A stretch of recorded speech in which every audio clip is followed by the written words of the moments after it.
ನಮಸ್ಕಾರ. ನೀವು ನೋಡ್ತಾ ಇದ್ದೀರಿ ಕಲ್ಲಪ್ಪ ಟಚ್ ಇನ್ ಕನ್ನಡ ಯೂಟ್ಯೂಬ್ ಚಾನಲ್ಲು. ಸ್ನೇಹಿತರೆ, ವಿಕಲಚೇತನರು ಯಾವ ಕೆಲಸಗಳನ್ನ ಮಾಡ್ಬೋದು? ವಿಕಲಚೇತನರು ಅವ್ರಿಗೆ ಏನಪ್ಪ ಅಂದ್ರೆ ದೇವರು ಸ್ಪೆಷಲ್ವಾಗಿರುವಂಥ ಕೊಟ್ಟಿರ್ತಾರೆ. ಅದನ್ನು ನಾವು ಉಪಯೋಗಿಸ್ಕೊಂಡ್ರೆ ಸಾಕು. ಯಾಕಂತಂದರೆ ಕೂತ್ಕೊಂಡು ಮಾಡುವಂಥ ಕೆಲಸಗಳು ಬೇಜಾನಿದೆ. ನಮ್ಮ ದೈಹಿಕವಾಗಿ ನಾವು ಬಾಡಿಲಿ ಸಮಸ್ಯೆಗಳಿರುತ್ತೆ. ಅದನ್ನು ನಾನು ಒಪ್ಕೋತೀನಿ, ಇಲ್ಲ ಅಂತ ನಾನು ಹೇಳಲ್ಲ.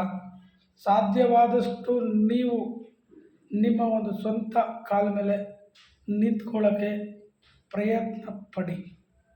ಯಾಕಪ್ಪ ಅಂದರೆ ಇವತ್ತಿನ ಪರಿಸ್ಥಿತಿ ನೋಡಿದ್ರೆ ಯಾರಿಗೆ ಯಾರೂ ಆಗಲ್ಲ. ನೀನು ದುಡಿತಾ ಇದ್ದರೆ ನಿನಗೆ ಬೆಲೆ, ನೀನು ದುಡಿತಾ ಇಲ್ಲ ಅಂದರೆ ನಿನಗೆ ಬೆಲೆನೇ ಇಲ್ಲ. ಪರಿಸ್ಥಿತಿ ಹೇಗೆ ಇರಲಿ, ಅದನ್ನು ನಾವು ಅರ್ಥ ಮಾಡಿಕೊಂಡು ಚಿಕ್ಕ ಕೆಲಸನೇ ಆಗಲಿ ಸಂತೋಷದಿಂದ ಮಾಡಿ. ಕೆಲವರು ಹೇಳ್ತಾರೆ, ಅಯ್ಯೋ ಯಾರು ಹೋಗ್ತಾರೆ, ಯಾಕೋ ಅಪ್ಪ ಅಮ್ಮ ಇದ್ದಾರೆ, ನಮಗೆ ಸಂಪಾದನೆ ಮಾಡ್ತಾರೆ, ತಂದಾಕ್ತಾರೆ, ಜೀವನ ಮಾಡೋಣ ಅನ್ನೋ ಮೈಂಡ್ ಸೆಟ್ಟಿಂದ ಇದ್ದಾರೆ.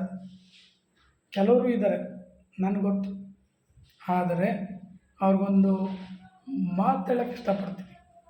ಏನು ಅಂದರೆ, ಅಪ್ಪ ಅಮ್ಮ ಎಲ್ಲಿವರೆಗೂ ಇರ್ತಾರೆ ಬ್ರದರ್? ಅಪ್ಪ ಅಮ್ಮ ಇರೋದು ಬದುಕಿರೋವರೆಗೂ ನಿನ್ನ ನೋಡ್ಕೋತಾರೆ, ಬದುಕಿರೋವರೆಗೂ ನಿನಗೆ ಪೋಷಣೆನ ಮಾಡ್ತಾರೆ. ಅವರು ತೀರೋದ ಕಾಲಕ್ಕೆ ವಾಟ್ ಟು ಡೂ, ಏನು ಮಾಡ್ತೀವಿ? ಅವಾಗ ಬಹಳ ಪರಿಸ್ಥಿತಿಗಳನ್ನ ಎದುರಿಸ್ಬೇಕಾಗುತ್ತೆ. ತುಂಬ ಸವಾಲುಗಳು ಬರ್ತವೆ ಜೀವನದಾಗ. ಅವನ್ನೆಲ್ಲ ಬಹಳವಾಗಿ ಎದುರಿಸ್ಬೇಕಾಗುತ್ತೆ. ತಂದೆ ತಾಯಿ ಬದುಕಿದ್ದಾಗ ಒಂದು ಜೀವನನ ಕಟ್ಕೊಳ್ಳಿ. ತಂದೆ ತಾಯಿ ಸಪೋರ್ಟ್ ತಗೊಂಡು ಕಟ್ಕೊಳ್ಳಿ. ಕಷ್ಟಪಟ್ಟು 4 ಕಾಸು ಸಂಪಾದನೆ ಮಾಡಿ ತಂದೆ ತಾಯಿನ ಚೆನ್ನಾಗಿ ನೋಡ್ಕೊಳ್ಳಿ. ಎಷ್ಟೋ ಜನ ವಿಕಲಚೇತನರನ್ನ ನೋಡ್ತಾ ಇದ್ದೀನಿ, ತುಂಬ ಸಂತೋಷ ಆಗುತ್ತೆ. ಯಾಕಪ್ಪ ಅಂದರೆ ಅವ್ರಿಗಿರೋ ಪರಿಸ್ಥಿತಿಲೂ ಕೂಡ ಅವರು ಕಷ್ಟಪಟ್ಟು ಅವ್ರ ಕೈಲಾಗುವಂಥ ಕೆಲಸಗಳನ್ನು ಮಾಡಿ ಫ್ಯಾಮಿಲಿ ನೋಡ್ಕೊತಾ ಇದ್ದಾರೆ, ಫ್ಯಾಮಿಲಿಗೆ ಸಪೋರ್ಟಿವ್ ಆಗಿದ್ದಾರೆ. ಕೆಲವ್ರನ್ನ ನೋಡ್ತಾ ಇದ್ದೀನಿ ಅವ್ರಿಗಿನ್ನ ಸ್ವಲ್ಪ ಚೆನ್ನಾಗೇ ಇರ್ತಾರೆ.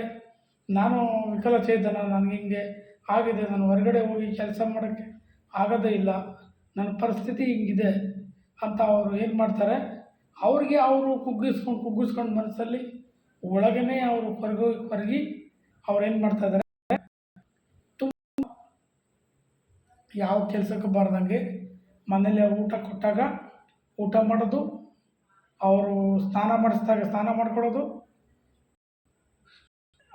ಏನಪ್ಪ ಅಂತಂದರೆ ಪ್ರತಿಯೊಂದು ವಿಚಾರದಲ್ಲೂ ತಂದೆ ತಾಯಿಗಳಿಗೆ ಮೇಲೆ ಡಿಪೆಂಡ್ ಆಗಿರ್ತಾರೆ ಅಂತ ನಾನು ಹೇಳಲಿಕ್ಕೆ ಇಷ್ಟಪಡ್ತೀನಿ.